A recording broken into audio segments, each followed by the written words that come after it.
The Harwood community emerged in the 1920s after the construction of the Harwood Presbyterian Church. The church was built along Weston Road on donated land by a woman named Miss Harwood. The community was named after her. Who the Miss Harwood here that donated land that gave her name to a community that sprung up around it, that's a mystery, and it's an interesting story that's worth telling.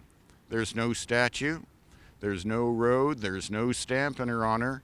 And yet you look around and you can see that her name has helped bring about a vibrant community and help house lots of dreams and families. While there is no documentation of who Miss Harwood is who bears this community's namesake, it doesn't negate the fact that this neighborhood that has been traditionally working class is actually filled with history. For years, many of the residents were employed at the Hines Brothers Brickyard and the Overland Car Factory. Much of the residential development here didn't take place until after World War II. Around 1900, you had a lot of new businesses, factories opening up in this neighborhood.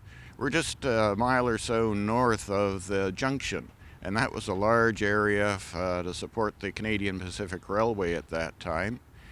You had employers such as the stockyards as well, or only a few steps south of here, and Canadian Cycle and Motors, CCM, were building a large plant just across Weston Street. While the area has changed and evolved over the years, many of the staples like the Harwood Hall have remained. We're right in front of Harwood Hall. It's a community center that was built in the mid-20s, and this hall would serve for a range of purposes for people if they wanted to get together and have meetings or social occasions that didn't involve going to the local church. What was once a blue-collar neighborhood has since transformed over the years, and it has remained a place many residents in Toronto call home.